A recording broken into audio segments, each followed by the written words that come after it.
오늘 말씀의 제목은 내 영혼의 안전선. 안전선은 지키면 안전합니다. 그 선을 넘어가면 위험합니다. 그럼 내 영혼의 안전선이 뭘까요?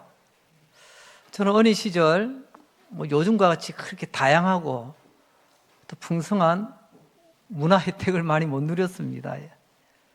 예전에는 그저 흑백 TV에 나오는 영화를 보면서 세상이 이렇구나, 이런저런. 근데 또 명절이 되면요, 도대체 몇 년 동안인지는 모르겠지만 성룡 영화가 마르고 닳도록 반복이 됩니다. 또 어릴 때는요, 그 동작 보고 친구들끼리 막 요요 하면서 또 따라하기도 하고요. 성룡, 또 이소룡, 주로 보면 무협 영화가 많이 사람들의 인기를 끌었습니다. 왜냐하면 거기는요, 악인과 선인이 확실하게 구별이 되거든요. 영화 보는 게 참 편해요. 누가 우리 편이고 나쁜 편인지. 근데 대체로 이 악인들, 나쁜 놈들은요, 체격이 좋아요. 근육질이고요, 키도 크고, 무기도 보면요, 아주 멋진 것들만 들고 다니고, 숫자도 굉장히 많습니다. 때로 막 몰려다니지 않습니까? 또 가끔 보면 권력도 있어요. 그 지역에서 최고의 권력자들.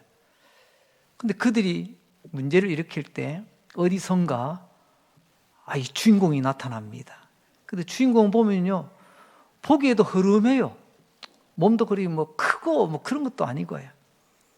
무기도 보면 별 보잘것없는 것 같은데, 여러분 딱 붙으면 그야말로 이 가을 낙엽, 추풍 낙엽입니다. 다 쓰러지고 다 넘어져요. 우리는 그런 사람을 고수라고 부릅니다. 다른 사람들은요, 체격 좋고 무기 좋고 사람 많고 돈 많고 권력 많아도 그들은 영화 속에서는 하수더라고요. 결국은 고수가 평정을 합니다. 여러분, 영화 속에 고수가 있듯이 우리 삶 속에도 인생의 교수가 있고요, 고수가 있고요, 또 우리 믿음의 현장, 신앙생활에도 여러분 믿음의 고수가 있습니다. 신앙의 고수가 있다니까요. 그럼 신앙의 고수는 어떤 사람일까요? 오늘 그 내용을 살펴보려고 합니다. 우리가 살아가다 보면 삶의 최고의 고수가 누굴까? 지난주는 추수감사주일이었습니다. 추수감사에 맞춰서 주제로 하자면 이런 감사가 최고의 고수입니다. 감사할 수 있는 사람. 그런데 오늘의 주제는요, 만족입니다. 그럼 누가 감사할 수 있느냐? 여러분, 만족할 수 있는 사람이 감사할 수 있고, 오늘의 주제는 만족할 수 있는 사람이 최고의 고수라는 거예요. 인생의 고수요, 신앙의 고수가 우리의 만족의 정도를 보면 알 수가 있다는 말씀이죠. 오늘 본문의 말씀을 통해서 만족이라는 주제를 가지고 크게는 세 가지 주제로 말씀을 전하려고 합니다. 첫 번째 주제는요, 만족이란 어디서 오는가? 이 출발을 알아야 되지 않겠습니까? 오늘 본문 6절입니다. 그러나 자족하는 마음이 있으면 경건은 큰 이익이 되느니라. 제가 목사라서 그런 게 아니라 한번 주변을 살펴보았습니다. 여러분, 만족할 만한 돈이 있으면, 만족할 만한 집이 있으면, 만족할 만한 사회적 지위가 있으면, 여러분, 그게 다가 아니더라고요. 오늘 성경은 말씀합니다. 만족하는 무엇이요? 마음이 있으면. 만족은 마음입니다. 소유가 아니에요. 우리는 흔히 이것도 가지면, 저것도 가지면, 내가 움켜쥐고 내가 누릴 수 있으면 그럼 내가 만족할 수 있을 것 같아 라고 하는데, 오늘 하나님의 말씀, 성경은 우리에게 분명히 말씀합니다. 만족은 소유의 영역이 아니라 마음의 영역이다. 우리 마음에 만족으로 가득 채우면 그 인생은 행복한 인생이요, 하나님은 그를 믿음의 고수라고 인정해 주신다는 겁니다. 우리 열심히 살았습니다. 이것도 가져보고 저것도 가져보고 이것도 누려보고 저것도 누려보려고 말입니다. 나름 애쓰며 때로는 안 입고 안 먹고 허리띠 졸라내며 열심히 살아서 오늘까지 온 것 아닙니까? 그런데 만족이 되던가요? 우린 열심히 모은 것 같은데, 열심히 올라온 것 같은데 정작 그 순간에 기대했던 그런 만족이 없습니다. 우리 속담에 그런 말 있지요. 밑 빠진 독에 물 붓듯이 말입니다. 얼마나 열심히 부었습니까? 얼마나 내 삶의 만족을 위해서 그렇게 애쓰셨습니까? 근데 만족이 되던가요? 밑 빠진 독에 물 붓듯이 나는 열심히는 했는데 정작 내 인생의 만족은 바닥이 나 있더라는 거죠. 오늘 성경은 우리에게 분명히 말씀합니다. 만족은 소유에 있는 것이 아니라 마음에 있다고 말입니다. 만족하는 마음. 오늘 이 시간 주님의 이름으로 여러분들을 축복하며 말씀을 계속 전하려고 합니다. 조금 더 이런 우리 모습, 이렇게 낭비하며 달려왔던 우리의 모습, 이제는 여러분의 마음에 하나님께서 말씀 가운데 만족의 마음으로 가득 채워주시는 이 시간 되시기를 주님의 이름으로 축복합니다. 그런데 궁금한 게 있습니다. 만족하는 마음, 말은 알겠어요. 도대체 만족하는 마음이 도대체 뭡니까?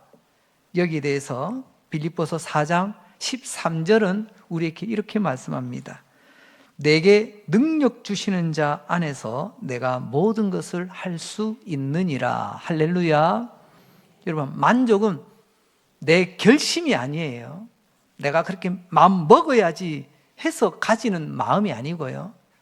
그 마음에 하나님이 계셔야 만족의 마음을 누릴 수 있다는 거예요.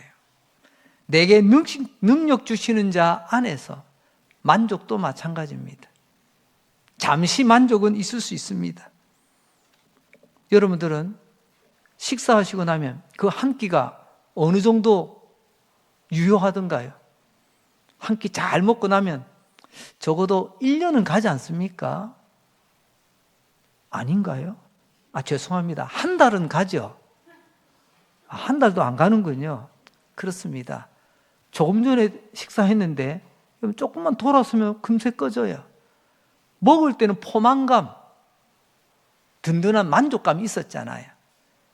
그런데 얼마나 가던가요? 오래 가지 못합니다. 우리가 가지는 것, 우리가 누리는 것, 잠시 만족은 줍니다. 오늘 하나님께서 말씀하시는 것은요, 잠시의 만족이 아니라 계속되는 만족, 아니 영원히 이어지는 만족이 무엇인가를 알려주는데, 오늘 하나님께서는 빌립보서 4장 13절 말씀을 보니 하나님께서 그 만족도 능력이라고 하시네요. 만족의 능력을 주셔야 우리가 만족할 수 있는 겁니다. 내 성품이 만족하는 게 아니고요, 하나님께서 은혜로 우리에게 만족의 능력을 주셔야 그게 만족이 되는 거예요. 우리는 그를 믿음의 고수, 신앙의 고수, 세상 사람들은 인생의 고수라고 말하게 되겠지요. 따라서 봅시다. 만족도 능력입디다. 다른 능력 다 잃어버려도요, 우리 믿음의 사람은 만족의 능력 하나님께 구하시는 은혜가 있기를 바랍니다. 두 번째 주제입니다. 만족하는 마음을 우리가 쭉 가져야 되는데, 이제 두 번째로 이 만족하는 마음을 이제 계속 유지해야 되지 않겠습니까? 만족의 마음 받기는 받았어요. 능력 받았어요. 그런데 이게 유지되지 않으면, 지속되지 않으면 무슨 소용이 있겠습니까? 그래서 우리가 한평생 만족하며 감사하며 사는 것 쉽지 않지만, 그러나 하나님께서는 그 방법을 가르쳐 주십니다. 먼저 우리가 알아야 될 것이 있습니다. 만족하는 마음을 유지하기 위해서 두 가지 영적인 원리를 알아야 되는데, 첫째, 죽을 때 아무것도 가지고 못 간다는 것입니다. 우리가 죽을 때 여러분 그 한평생 애쓰며 수고하며 모았던 것, 쌓았던 것, 붙들었던 것 정말 가지고 갈 수 있을까요? 절대 못 가져갑니다. 좀 서운한 말이지만 우리가 이 마음에 이 원리가 제대로 자리 잡으면 욕심이 아닌 만족의 삶을 살아가게 됩니다. 오늘 본문 다시 돌아갑니다. 7절 말씀을 봅니다. 우리가 세상에 아무것도 가지고 온 것이 없음에 또한 아무것도 가지고 가지 못한다라고 말씀하고 계세요. 자, 이 말씀, 사람이 태어나서 죽는 것을 온다고 표현하고 간다고 표현하네요. 올 때도 가지고 온 것 없답니다. 그리고 갈 때도요, 가지고 갈 것 없다네요. 성경에만 이 말씀이 있는 게 아니라 우리 일상적으로도 이런 표현 많이 합니다. 빈손으로 와서 빈손으로 간다. 좀 유식한 말로 바꿔볼까요? 뭐라고 부르죠? 한자 공부 많이 하셨나 봐요. 공수래. 빈손으로 와서 공수고 빈손으로 간다.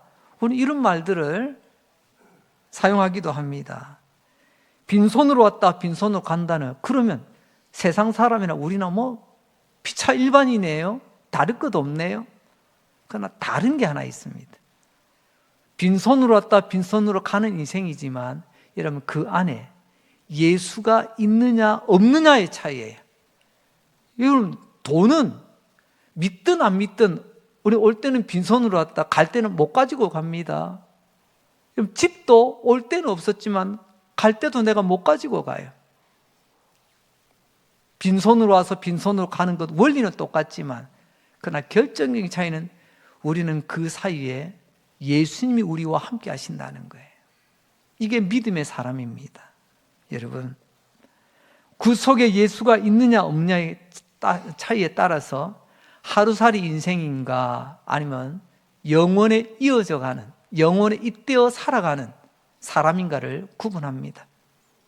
오늘밖에 모르는 인생, 우리는 오늘이 아니죠. 영원에 잇대어 살아가노라고 우린 찬송 부르잖아요. 예수 믿는 사람은요, 한 몇 년 더 살게 해줄게, 이게 아니잖아요. 예수 믿는 사람은 하나님과 함께 영원히, 영원의 세계로 우리를 이어간다고 말씀하십니다. 그렇습니다. 이걸 깨달을 때 우리는 욕심에 빠지기보다 만족함에 젖어 살아가게 되는 복 있는 사람이 되겠지요. 알렉산더 대왕이 이런 유언을 남겼답니다. 내가 죽으면 관에 구멍 2개를 내서 나의 빈손이 관 밖으로 내보이게 해라. 무슨 뜻일까요? 나 같은 사람, 한 시절 세상을 정복했던 나도 갈 때는 빈손으로 간다라는 교훈을 주기 위한 모습 아니겠습니까? 그렇습니다. 오늘 우리가 올 때도 빈손으로 왔고 갈 때도 빈손으로 가는 삶이라는 것을 기억한다면 여러분, 우리는 욕심이 아니라 만족의 길을 걸어갈 수 있다는 거예요. 두 번째 영적인 원리를 봅니다. 우리가 만족한 마음을 계속 유지하려면 두 번째로 지금 있는 것에 만족할 줄 알아야 된다는 것입니다. 8절 말씀입니다. 우리가 먹을 것과 입을 것이 있은즉 족한 줄로 알 것이니라. 사실 우리는 먹을 것, 입을 것 지금 기본적으로 살아갈 수 있습니다. 우리의 생존과 생활의 가장 기본이 바로 이런 부분들이죠. 성경은 우리의 가장 기본적인 것, 살아가면서 먹는 것, 입는 것, 이것 있으니 이것으로도 만족할 줄 알고 감사하라고 말씀하고 계십니다. 그렇다면 성경은 부자 되는 것을 싫어할까요? 흔히 하는 말로 부자 되는 것을 디스하고 있을까요? 아니죠. 만족과 욕심에 대하여 하나님께서 말씀하고 계시는 겁니다. 한번 생각해 보세요. 지금 내가 살아있다는 그 자체가 얼마나 감사한 일입니까? 오늘도 우리는 이렇게 살아가지만 지난밤 누군가는 힘겹게 숨을 쉬며 오늘을 맞이하기 위해서 얼마나 중환자실에서 애를 썼겠습니까?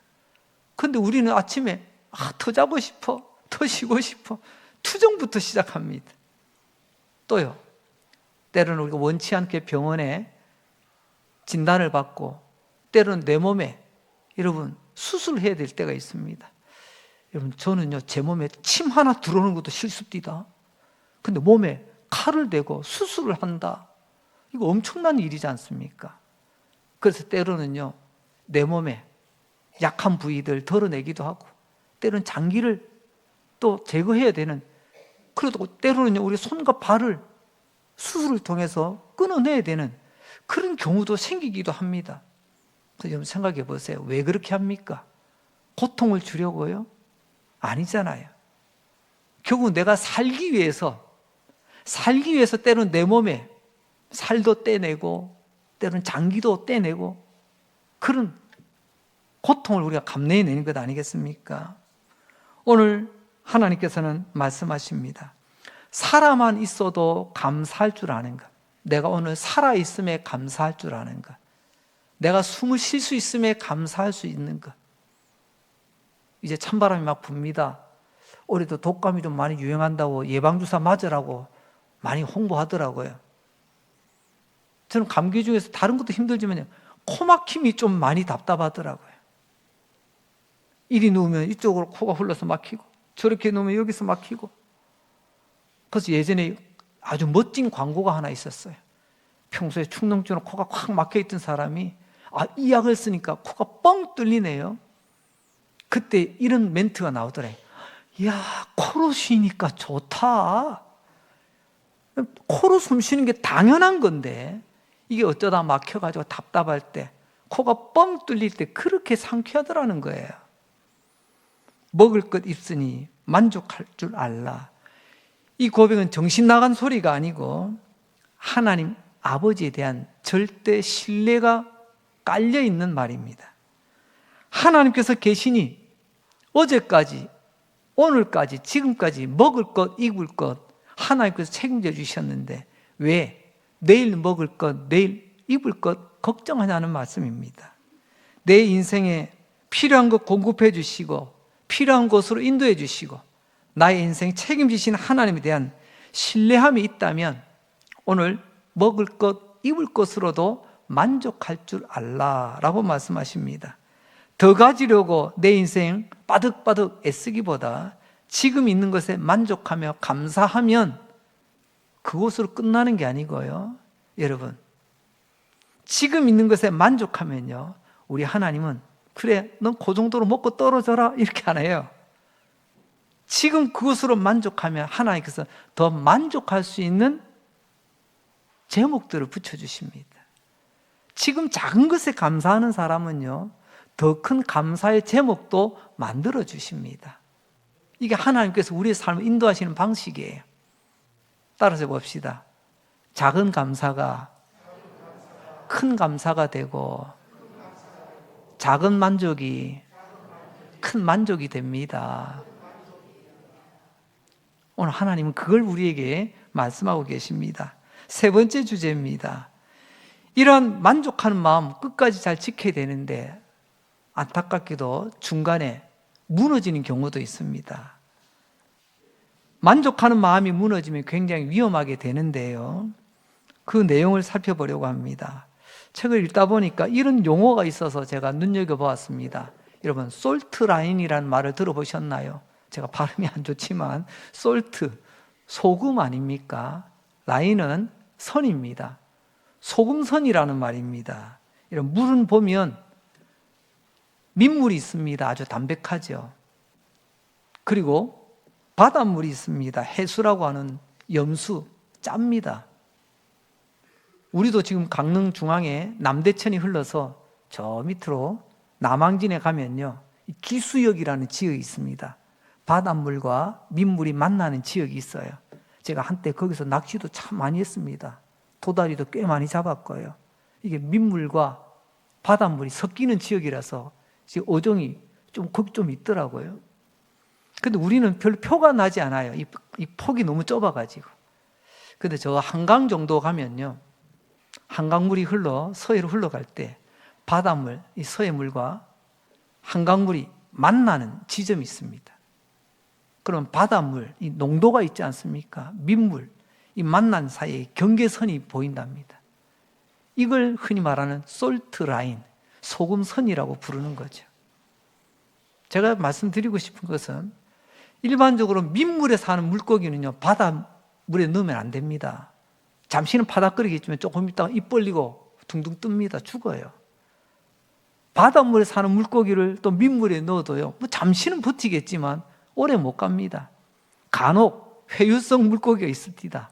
연어, 또 우리 남대천에는 황어도 막 이렇게 바닷물에서 저 위에 오봉댐 지고 남대천 타고 500천 가까이도 가기도 하는데, 대체로 보면요, 민물고기는 민물에서만 살고 바닷고기는 바다에서 삽니다. 우리가 흔히 이 멍청한, 또 엉뚱한 짓 하면 이 붕어 대가리야 막 이렇게 험한 소리 할 때도 있지 않습니까? 너는 머리를 폼으로 달고 다니냐? 왜 생각이 없냐?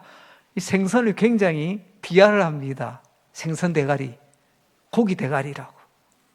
그런데 그 물고기도요, 이 바닷물과 민물이 만난 이 솔트라인, 이 소금선을 넘어가면 내가 위험해진다는 것을 안답니다.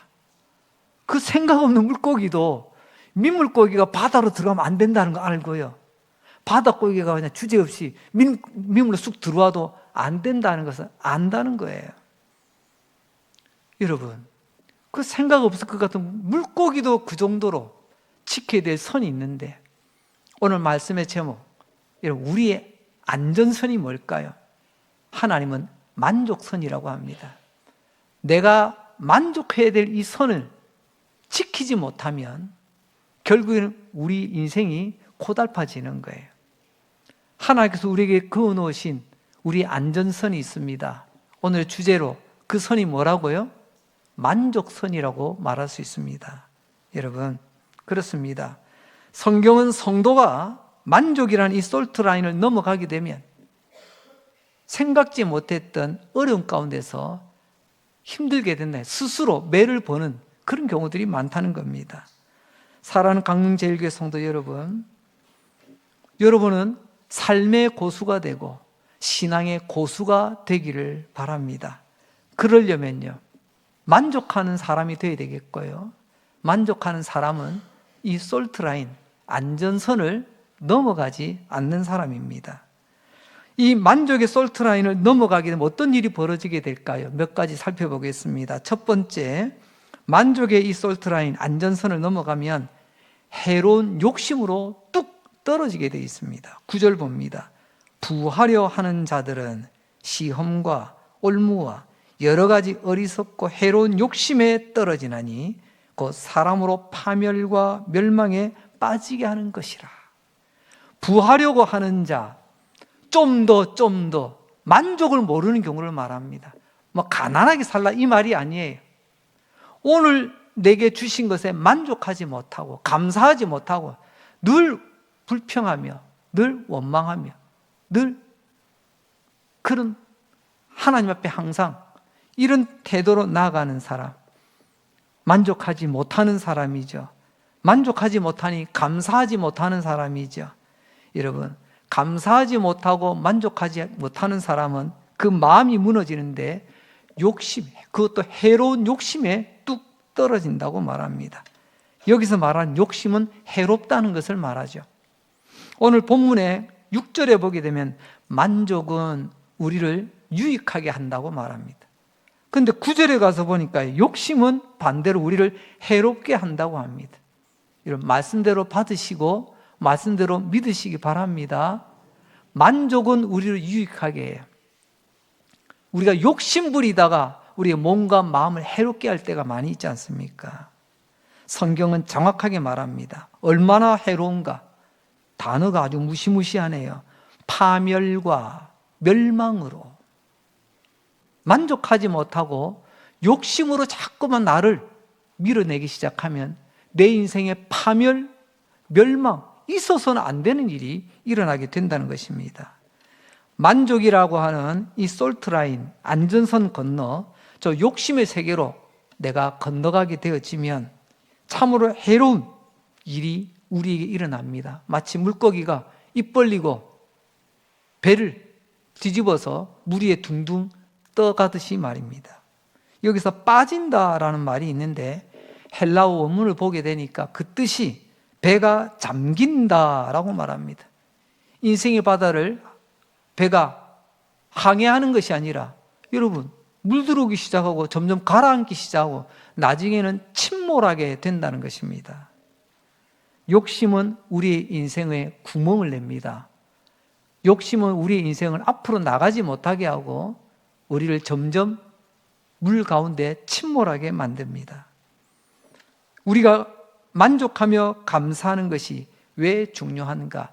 이걸 아는 사람이 그래서 고수라는 거예요. 하수는 욕심이 최고인 줄 압니다. 그러나 고수는 만족이 최고인 것을 아는 사람입니다. 그래서 욕심이 들어오지 않고 만족함으로 내게 주신 인생의 배를 멋지게 몰아가는 거죠. 이 만족의 솔트라인, 안전선을 넘으면 어떤 위험이 이어지는가? 결국에는요, 욕심에서 떨어지다가 나중에 믿음도 떨어져요. 욕심 부리면 하나님으로부터 멀어집니다. 이런 만족하면, 감사하면 하나님께로 한 걸음 한 걸음 가까이 나갑니다. 그런데 욕심 부리면 놀랍게도 하나님으로부터 멀어집니다. 점점점 멀어져요. 우리 중에는 한때는 참한 사람이었는데 어느 날 보니까 어쩌다 저렇게 됐지, 이런 경우들이 있습니다. 저도 목회 여정 속에 참 다양한 많은 사람들을 만나보았습니다. 그 가운데 시간이 갈수록 참 하나님께로 가까이 함으로 늘 감사함과 삶의 만족함으로, 여러분 감사하고 만족하는데 얼굴이 구겨질 일이 있습니까? 얼굴 딱 보면 표가 나요. 항상 표정이 밝습니다. 근데 막상 현실은요, 간에 가면 내가 봐서는 부족한데 그분은 그것으로 만족하고 감사하시더라고요. 그런데 처음에는 괜찮았는데 시간이 갈수록 얼굴 때깔이, 얼굴 빛이 점점 어두워지는 경우가 있더라고요. 대체로 보니까 오늘 주제하고 똑같더라고요. 뭔가 모르게 목사에게 말은 안 하지만 삶 속에 욕심을 부렸어요. 그 욕심 때문에 점점 근심, 걱정이 쌓여져 갑니다. 말은 안 하는데 이러면 얼굴 빛깔이 달라지더라고요. 점점 어두워지더라고요. 단순히 건강이 안 좋아서가 아닙니다. 욕심이 이렇게 해롭습니다. 욕심은 단순히 그저 말로만 우리를 떨어뜨리는 것이 아니라 우리의 믿음을 하나님 앞에서 멀어지게, 믿음이 뚝 떨어지게 만들더라는 거죠. 두 번째로 이 만족의 솔트라인, 안전선을 벗어나면 얼마나 위험한가? 그 욕심이 나를 위하는 줄 알았는데 나를 찔러요. 자기를 찌른답니다. 10절 하반절입니다. 많은 근심으로써 자기를 찔렀도다. 욕심을 내니까 근심이 따라오고 근심이 결국은 나를 찌르더라는 말이에요.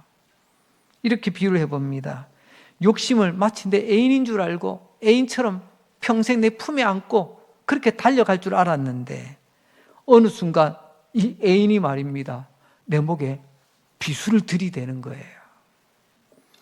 누가 욕심 부렸죠? 내가 부린 욕심입니다. 내 욕심이 칼이 되어 나를 찌르게 되었다. 찔렀다라는 말이 단순히 가시 찔리고 바늘이 찔린 정도가 아니에요. 원문을 보면요, 죄송합니다, 조금 과격한 표현인데요, 전투 현장에서, 전쟁터에서 군이 창으로 적군을 향해 찌릅니다. 그럼 그 창이요, 찌르고 이렇게 튕겨 나오나요? 찌르면 관통합니다. 배로 들어가 등짝으로 나와요. 이게 성경에서 말씀하시는 찔렀다는 거죠. 한마디로 말하면 이제 가망성이 없다는 것입니다. 욕심 때문에, 그 욕심이 결국 나를 찔러 스스로는 일어날 수 없는 파산의 상태, 파멸의 상태, 이게 욕심이라는 것입니다. 참 기가 막히지 않습니까? 애인인 줄 알았는데 나를 죽이는 칼이 되어 돌아오더라.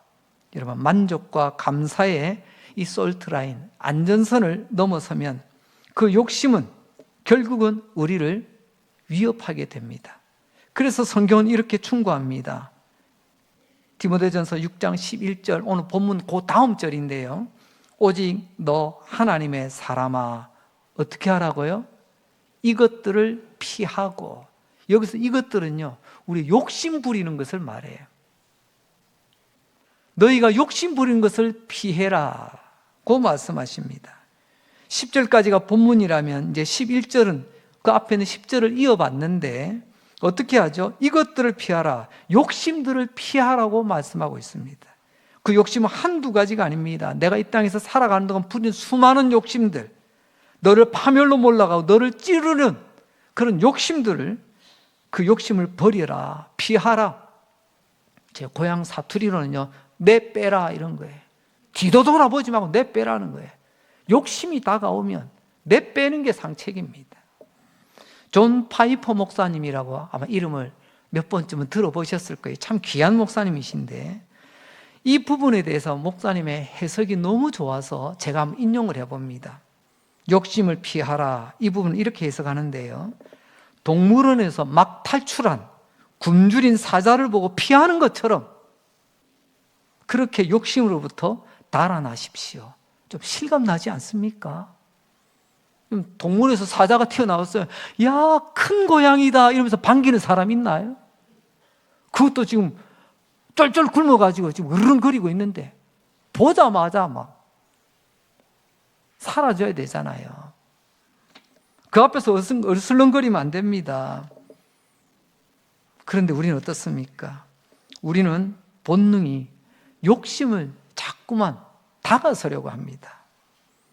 하지만 인생의 고수, 믿음의 고수, 신앙의 고수는 욕심이 찾아왔을 때 조금도 머뭇거리지 않고 말씀대로 피할 줄 아는 사람이 진짜 고수라는 겁니다.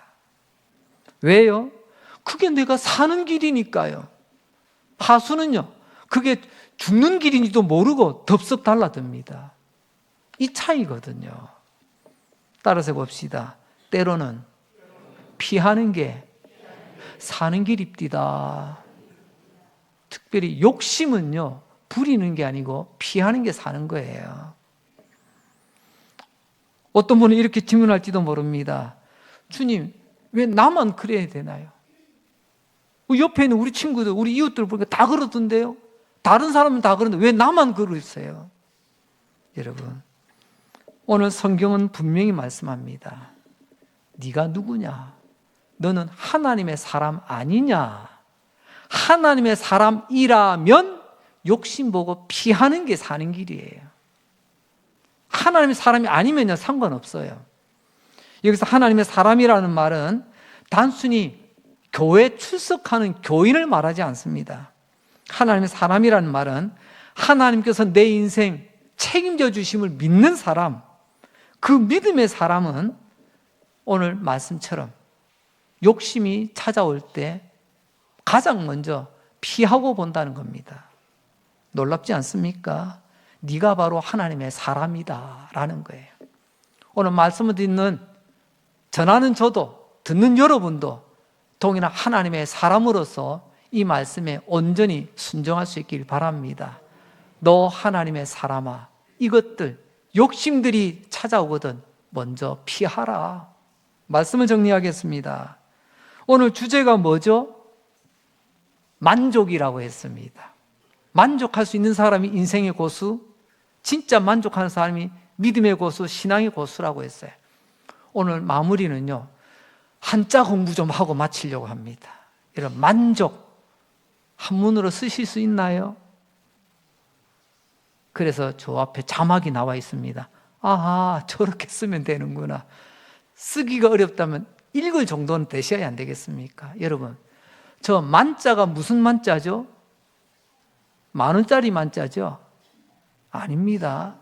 저는 차다는, 꽉 찼다는 걸 찰만자라고 합니다. 보름달을 다른 말로 만월이라고 합니다. 달이 꽉 찼다는 거죠. 잘 보세요. 만족은요, 어디까지 채우는 것이 만족이라고요? 뒤에가 족이죠. 이런 물가를 지나는데 다리까지 채울 정도, 그게 만족의 상태랍니다. 한문을 보면요, 때로는 참 성경적인 표현을 한문이 잘하고 있다. 제가 그렇게 깜짝 놀랄 때가 많이 있어요. 오늘 그 중에 하나 단어가 만족이라는 단어입니다. 여러분, 강물이 있습니다. 발까지 차면 시원합니다. 그 강을 건너가기도, 그 개울을 건너가기도 참 좋아요. 그런데 그 물이 허리까지 찹니다. 물론 어거지로 건너갈 수도 있겠지만 조금만 물살이 세면요, 몸을 제대로 버티지 못하고 넘어질 수 있고 쓸려갈 수도 있어요. 더 욕심을 냅니다. 여러분, 목까지 그런 데를 막 지나갑니다. 나 그래도 갈 수 있어. 위험천만이죠. 여러분, 만족이라는 이 한자를 통해서 다시 한번 봅니다. 만족은요, 내 온몸을 다 담궈야 만족이 되는 게 아니고요, 적어도 발 정도까지, 다리 정도까지 차는 것으로 됐다, 자족하는 것, 그게 원래 만족이라네요. 그래서 사람들이 만족이 안 되고, 그래서 만족이 안 되니 감사가 안 되고, 감사가 안 되니 행복하지 못하고, 그런 것 아니겠습니까? 오늘 주님 우리에게 말씀합니다. 너 먹을 것, 입을 것 있으니 자족, 만족하라는 말 아닙니까? 발까지만 채워도 만족할 줄 알라. 그 사람이 인생의 고수요, 믿음의 고수라고 말씀하십니다. 사랑하는 성도 여러분, 오늘 이 말씀을 곰곰이 생각해 보시고, 우리는 먹을 것, 마실 것, 입을 것,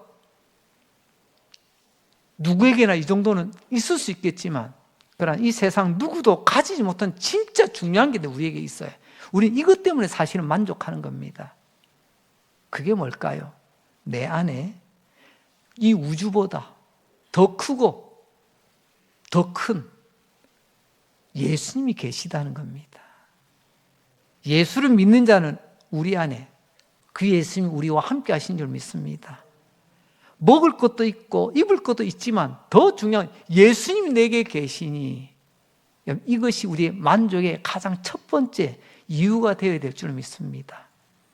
제가 가장 좋아하는 성경 인물 중에서 다윗이라는 사람 아시죠? 그 다윗이 이렇게 고백하더라고요. 여호와는 나의 목자시니 나는 부족함이 없어요. 이 말을 조금만 다듬으면 이런 겁니다. 내 인생에는요, 왕관이 중요한 게 아니고, 내 인생에는 힘과 권력, 이게 중요한 게 아니라, 내 인생은 하나님 한 분만으로 나는 충분히 만족해요.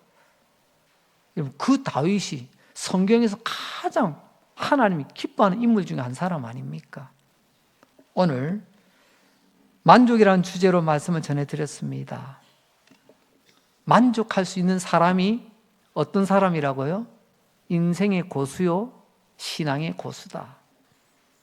근데 그 만족의 정도는요, 발까지 차는 것으로도 만족할 수 있는 사람. 하지만 우리는 그 안에 살아계신 예수님이 우리와 함께 하신다는 것을 믿는 이 믿음으로 그 하나님이 내게 만족하신 능력 주실 줄 믿고 나아가는 그 사람.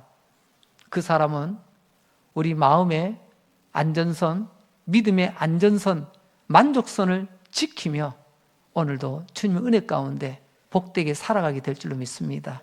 이런 사람들이 오늘 예배드리는 우리 강릉제일교 모든 성도들이 되시기를 주의 이름으로 축복합니다.